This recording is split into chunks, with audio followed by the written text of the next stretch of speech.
Welcome to episode 50 of Regen Rovers. Yes, we've reached a big milestone, I would say. 50 episodes for a series in quite a short space of time. I'm proud of myself, actually, to hit this milestone already. I'm not doing anything particularly special in this episode, I'm afraid, but I do have a little announcement about the rest of this season, which hopefully you'll be pleased about. But first of all, I want to show you the last few results of our season.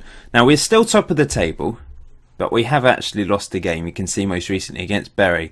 But we did start the last 4 games by drawing against you-know-who, Ebbsfleet United. We can't beat them. Everything I try, we do not seem to be able to be capable of beating Ebbsfleet. They were 23rd when we took them on. So there's no excuses. We've just lost against them in the FA Trophy. We're looking for double revenge, and they played us off the park. They were much better than us, and we were very fortunate to come away with a 0-0 draw. Danny By at the back was sensational as usual. Club captain, man of the match. What a hero he is. Reece Walker didn't help him out though. He got sent off towards the end of the game. Charlie Lofts had to come on. Actually, in fact, Charlie Lofts had already come on for Chris Holmes, so it was a bit juggling around at the end of the game. I guess we were fortunate to get an 0-0, and in the end, it's a good result. But I can't beat them, but it's very frustrating. We got back to winning ways, though, taking on bottom of the table, Hampton and Richmond Borough, and we only beat them 1-0, which was a little bit disappointing. Once again, the opposition team had more shots than us. But Spencer Drury got the crucial goal. Sivzelis, man of the match in goal, stopped a clear-cut chance and a half chance, and was solid at the back. Needed to be. And he won us the game. Well, Spencer Drury did win us the game with his goal, but without Sivzelis, we wouldn't have won this game. It's a lovely finish from Drury. I think that's another assist for Orford, who hasn't really scored lately, but is still relatively important to the team, I would say. We then won 1-0 once again against Sutton United away from home, and it was actually Craig Palmer with the winning goal in the 51st minute in this game. 15 shots to their 12. Slightly less position, 49%, nothing in it really. We had more clear-cut chances and half chances though. We were the better team in this game. We deserved to win it. But without Danny By at the back would have been beaten, I think. And Sivzelis, 7.3 from him. Charlie Lofts, 7.5. We never really see him putting in an amazing performance. He's been more solid this season when he has played. But he was very good in this game, I must say. But Chris Scott, not so good. 6.1, missed a couple of clear-cut chances. He's gone off the boil a bit lately. But fortunately, Craig Palmer came on and got the winning goal. Scott back to Dibbett. Lovely ball to Warren. Back post. Palmer couldn't really miss. If he had missed, I'd have been pretty upset with Craig, despite being one of our youngest players in the squad. He got the winning goal though, that was important. However, 3-1 defeat against Bury. We just weren't good enough today. It's been a little bit of a struggle lately, but we did manage to get 4 clean sheets in a row, which we don't do very often, do we? 4 clean sheets in a row. That might be the first time ever we've got 4 clean sheets in a row. We came crashing back down to earth.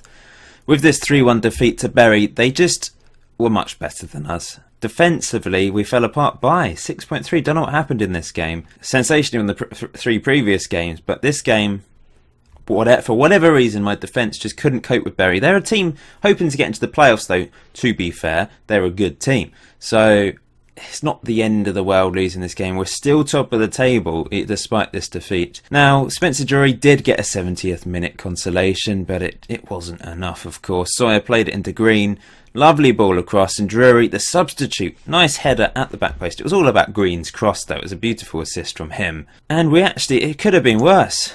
Last kick of the game essentially, Joe Rendell, 95th minute penalty. It should have been 4-1, but Sivzelis pulled off another brilliant save. Look at this. That is a fabulous penalty stop. Getting his arm out, up high, tipping it to one side. So he kept it to 3-1. It didn't really matter, but it's nice personal pride for him managing to save a 3rd penalty of the season after never having saved a penalty before this season. I don't know if there's been some sort of update where penalties are more likely to be saved now, because I hadn't seen a single penalty saved up until this point in this series. So it's time for Player Diaries.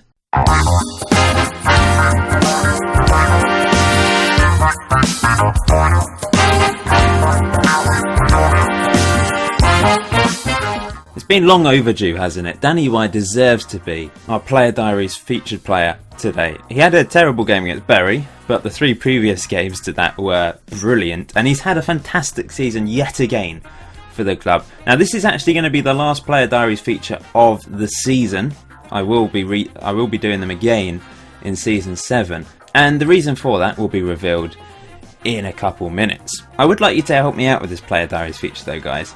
I've put a poll in the description below. Now I just want to get some feedback. Do you want to just see this? So maybe you only want to see a little bit of information about the player, and it will just be, a 30-second segment. We'll have the Player Diaries intro, then this screenshot, and that will be it. Or do you want it to be the way I'm doing it currently? This screenshot with a bit of player info and then analysis of one game? Or do you just want to see player analysis like the old style, the original Player Diaries style? Now I had a few people that didn't really enjoy that, so I'm guessing you won't really want that. But let me know by voting in the poll in the description below. So then, Danny By, obviously sensational centre-back for us. He can also play defensive midfield and central midfield as well if need be. He's 21 years old now, he just turned 21 a month ago. It shows how young he is. He's one of the younger players in the first team squad now. Most of our players are 21, if not 22, but Danny By's only just turned 21. Born in Portsmouth, he's a tall lad, reasonably heavy, but that's what you'd expect from a centre-back. Now his day job, he's a singing teacher. Loves a bit of Danny Boy, or Danny By as he likes to sing it himself.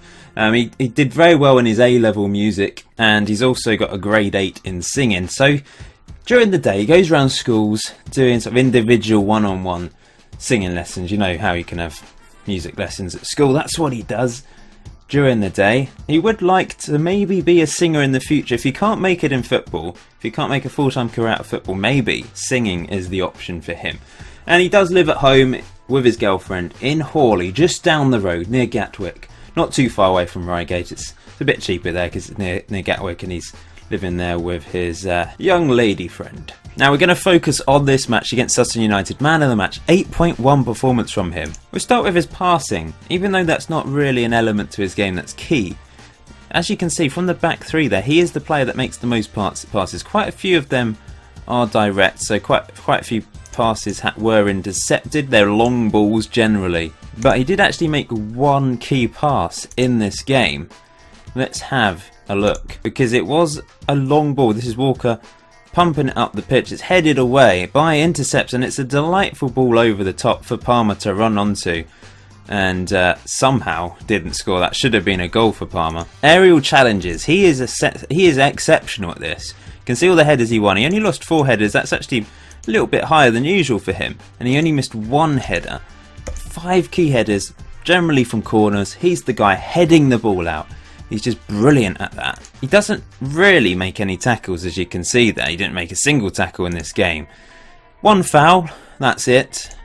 That's pretty good going for a centre-back, I would say. He really is the king of interceptions. So Charlie Lofts, this is probably why Charlie Lofts got such a high rating in this game as well. 30 interceptions from Charlie Lofts. Danny By 29 all over the pitch. You can see there's 1 in the 6-yard box. Let's have a look at this. This might just be him clearing. It's him clearing a corner. So he must have intercepted a corner, crossed in, got his head to it brilliantly, heading it over the bar. He did make a couple mistakes in this game. This was a missed interception. You can see this is where he gains possession all over the pitch. He's lost possession a few times because of the long passes, and his average position, you can see with the ball, he's much further up the pitch compared to without the ball. He's dropping quite deep there. So that is Danny By, absolute legend. One of my favourite players of the series. I'm sure most of you would agree. He has just been phenomenal for us at times. And he is continuing to improve. Useful that he's improving his leadership skills as our club captain. That's always nice to see. So like I said, we're top of the table. We're actually 4 points clear despite losing against Bury. Results went our way. So it is in our hands. And the reason why that was the last Player Diaries feature of the season is because I'm going to be showing every single game for the rest of the season. So we're going to do 2 matches today. We're taking on Chester and Stockport. Then we're going to be taking on Woking and Gateshead in the next episode. Then the episode after that, Salford and Stallybridge. And then the last episode, hopefully, if we don't drop into the playoffs, will be Lincoln and Dagenham and Redbridge. I want the episodes to be a bit shorter, and we might have 2 in one day for the last couple of episodes. So we're just going to see how it pans out, because we might already have won the league by that point, in which case this will just be irrelevant. But I'm guessing that it will be going down to the last 2 games, because it is still very, very tight. And we probably won't win every game, especially as we lost the last match. So this could be very tight. We're not guaranteed to win every game or even get points in every game now, because we are going to be under severe pressure now to win this league title. Now this is the team I'm going with today to take on Chester. Now Chester are a pretty tough team. They are 17th though, not having the best of seasons, but they are a good team. They're professional. So we do have to watch out for them. They've got some good quality players in their team. This is the team I'm going with then. So we've got Sivzelis in goal, Walker, By and Simmons. Now Liam Simmons comes back into the team because Lofts is unfortunately injured after a few good games. He's now out for 3 weeks, so that's pretty annoying. We've also got Marlowe suspended for this game. Brady Chick's now injured, and Alex Hall is injured again. He seems to be a bit injury prone, our substitute keeper, and I wouldn't be surprised if he doesn't develop because of all these injuries he keeps getting at a young age. He had that severe one where he's out for 6 months. He's now out for another 3 to 4 weeks. It's not going too well for him. So Grant Ward is back on the bench for us. I'm going with Tim Green and Warren as the wing backs. Tim Green has been really good. I've been really impressed with him down that right hand side. I wish Warren could maybe pick it up a bit. He's not been very good lately. 6.58 average rating over the last 5 games.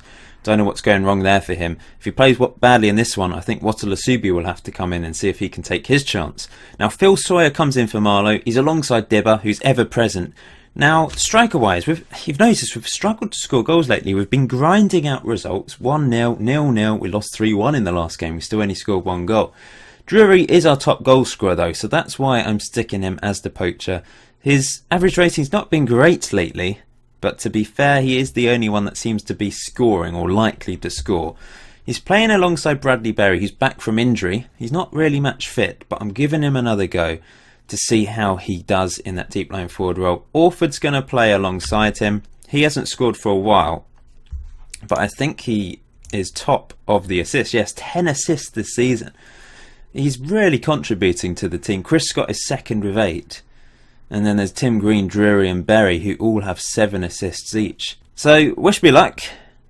The run-in is going to be hard, but let's do this. Let's start with a positive result today. So looking after my lips. Nivea Original Care. There we go. Not lipstick, I promise. They get so dry. I don't know why. That rhymed. So Chester are going with a 4-3-3, but with wingers and a defensive midfielder. So their key man up front, Corey Henry, 12 finish. He looks a decent striker, good well-rounded player. Would be our best striker if he was at our team apparently. I still prefer my guys. Jack Young's back from injury, by the way. He was injured for another 6 weeks. Yeah, at the end of episode 48. But he is back, and I've played him a couple times, and he's not done it for me. I think his days could be numbered unless something miraculous happens. We've seen him scoring goals despite the fact he doesn't look as good as a lot of our players. So you never know. He might suddenly just flick a switch and start scoring again. But realistically, no. He's a legend of the first part of this series, and without him we wouldn't be where we are, would we? He's just been our key man for so long. He's the top goal scorer ever for Regen Rovers. That record will probably stay for a while until we find a consistent striker to replace him. Maybe Spencer Drury could be long term our best striker. I do like Spencer Drury. He's improving. He's a good quality striker. So perhaps he is the future. There's good defending there, but Drury can't win that ball back. I've still got it on attacking. I'm sticking with this attacking tactic because generally it's been brilliant for us this season. But I might have to start using overload a bit more. It does tend to produce a lot more chances for us as Dibber slams it up the pitch. Is this an opportunity for Drury? He had to score that. Well, I was just picking him up, and then he's gone and done that. That is bloody awful, Spencer Drury. We know he's prone to a complete hash of just making a hash of things, isn't he? And he's done it again. And I don't know. I don't know what's wrong with him sometimes. It's the composure, but he's actually got something like 12 on composure, so he's not that bad. Here comes Dibber! It's a good save by the keeper. Maybe I should have put it across goal. That was our second clear-cut chance of the game, and we've not taken either of them, and that's a poor corner from Tim Green. And half time, it's 0-0. And I'm not pleased at all. We should be 2-0 up. I'm going to swap Bradley Berry and Orford, because Bradley Berry does prefer to play as an advance forward. He's not pacey at all. His physical attributes are going down. He had such a great start to the season, and since then he's picked up a couple of bad injuries that have kept him out for a few weeks, and he's just stopped scoring. What do I do then? Maybe we'll go for a mixed passing approach rather than direct, and we're going to work the ball into the box for our strikers, because when they're in the penalty box, generally they can score. Come on, guys. How much do I say that? Here's Danny Bye with the free kick. Oh, he's at the crossbar. Danny Bye, almost a hero again. He's got 10 on free kicks. He's already scored 1 this season. That was almost a sensational strike.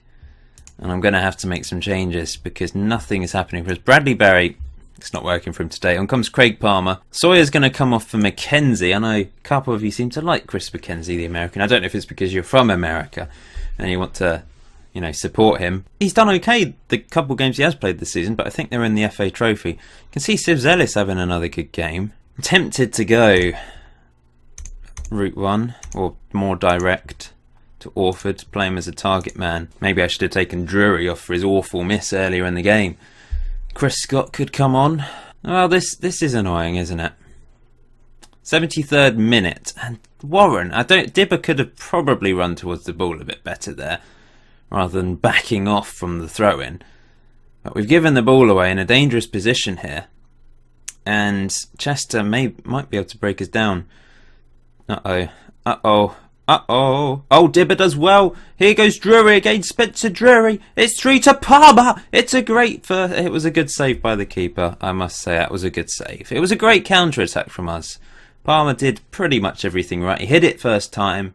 Perhaps he could have taken a touch because he probably didn't realise how much time and space he had there.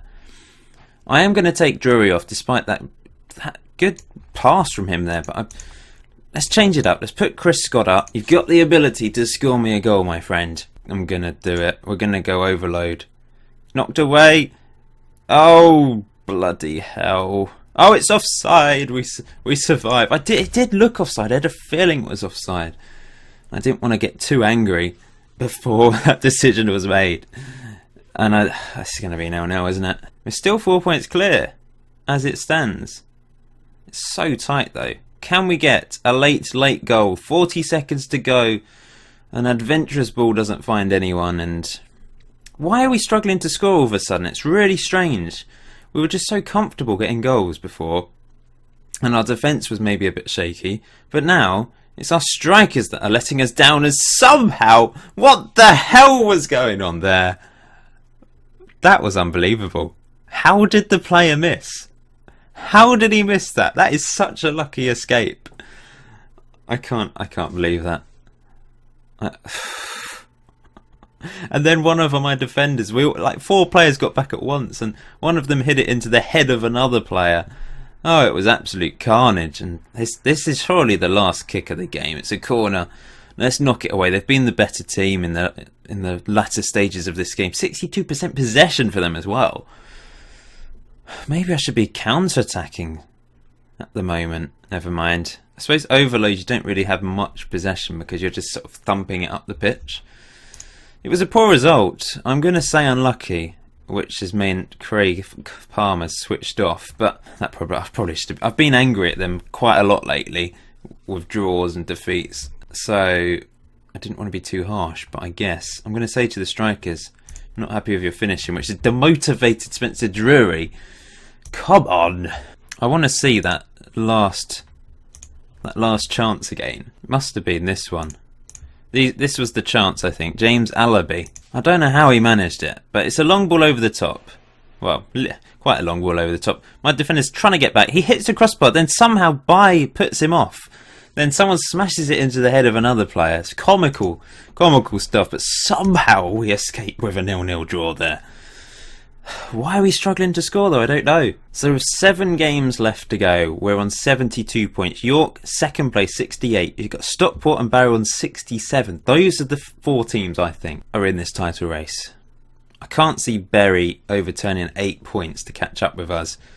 I don't think we'd drop that many points, but I guess you never know, do you? We are the top goal scorers in the league, 2 ahead of Dagenham and Redbridge. They've scored 59 goals and they're 16th. Defence-wise, we've actually got the joint second best defence in the league. We could end up with the best defence in this division, which is strange when you think about it. We've just climbed the league table, haven't we, gradually, and managed to hit top spot the last few games. I need to get my strikers scoring again though, because the defence have been pretty solid lately. Bradley Berry managed to score 2 goals for the under-23s just now. Trying to get him back to full fitness. Jack Young got an assist in this game as well. Not bad from Bradley Berry. I wonder how the under-23s are going at the moment. Top goal scorer, Owusu. Oh no, I've just moved him in. He's got loads of goals for the under-18s, so I've pushed him into the under-23s to give him a go. He's clearly not good enough attribute-wise, but he's scored so many goals at under-18 level. He deserves a chance in the under-23 squad. Dale Wall has started scoring again, interestingly. Bradley Berry's got 9 goals in 6 starts and 7 sub-appearances when he's played for the under-23s this season. That's pretty impressive. Jack Young is all about the assists for the under-23s. I think he's found his level. I think under-23 level is his level. Has not played for us all season. Played in the under-23s, as you can see there, and he's got a very good average rating actually for the under-23s. Still can't get over his bald head, it's hilarious. It just suddenly, he's got hair, and then I do the makeover episode, suddenly, no hair, it's just gone. Looks about 70 years old. I don't think Dion Mills is ever going, well obviously he's never going to be good enough for the first team again. It's a shame because we loved that Dion Mills in the early days, didn't we? He's another player like Jack Young that has just hit that point where he's just not good enough for us anymore. And it's going to happen. He did actually play quite a few games for us last season, but this season we've just not needed him with Dibber in there. He does actually want to be sold as well. He's asked to be moved on, but I can't. I just can't let him go. I suppose if someone actually paid some money for him, then I would, but I don't imagine anyone would want him. Mackenzie's just scored for the under-23s. Good to see. Jack Young with another assist. He did. I do remember a time when he was very creative for us. If you look at him in that second season, he got 12 assists, which was the most in that season. I do want to keep Jack Young forever, even if it is just in the under-23s.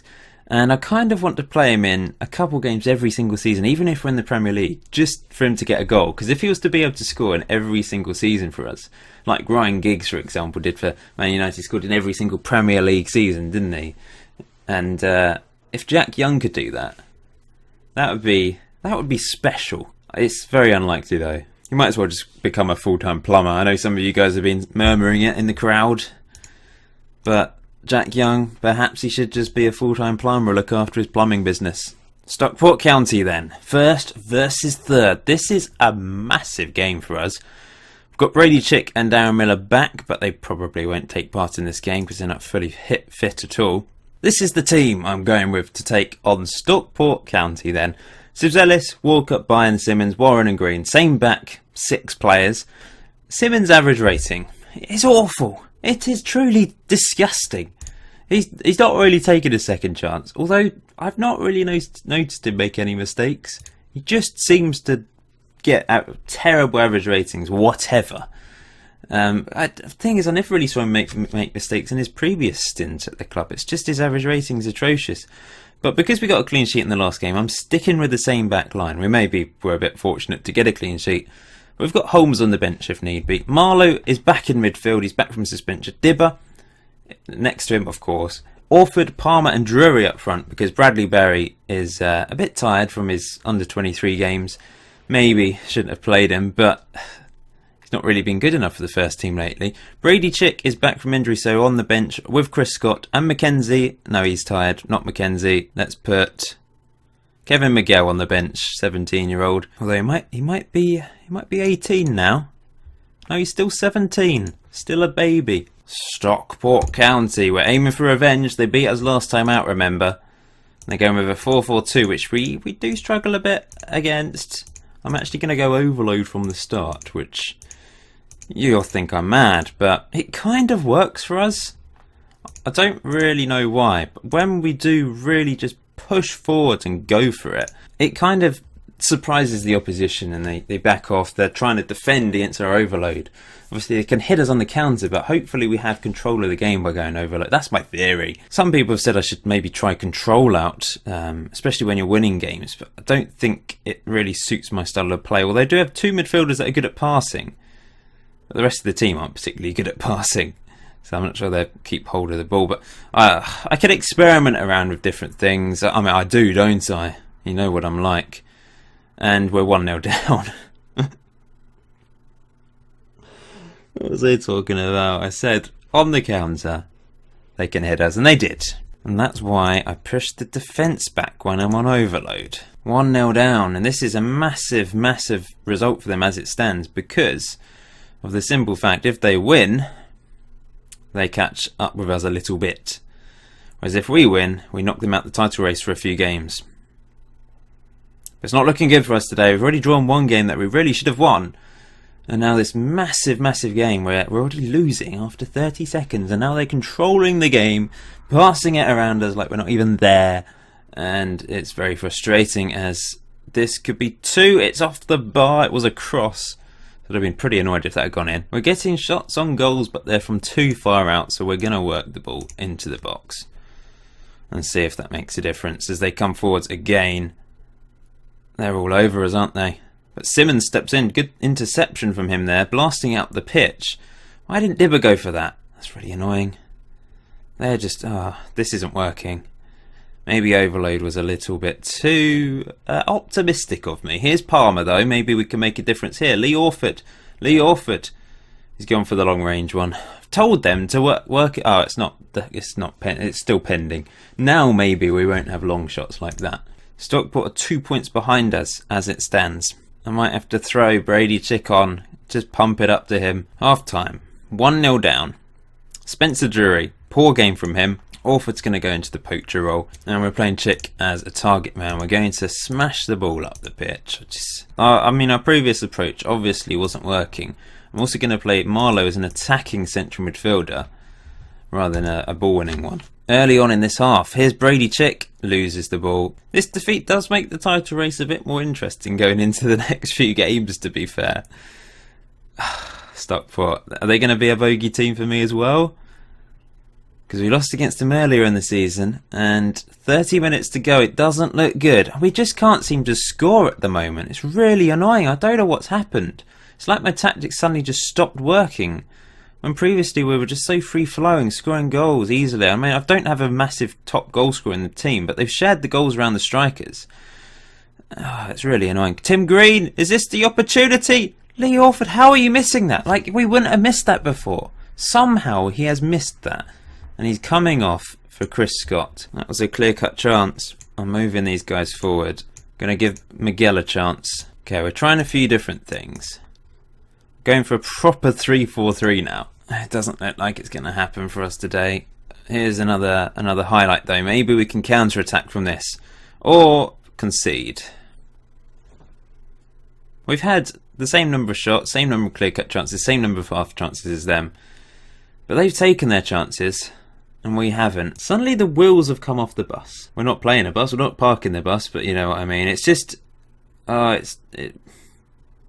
Here's Tim Green. Is this an opportunity? It is. We're back in the game. Brady Chick. At least we've scored. That's a positive because I was starting to worry about us not scoring. I think Brady Chick's going to play a big part towards the end of the season. I think he did last season towards the end. He's an important weapon for us.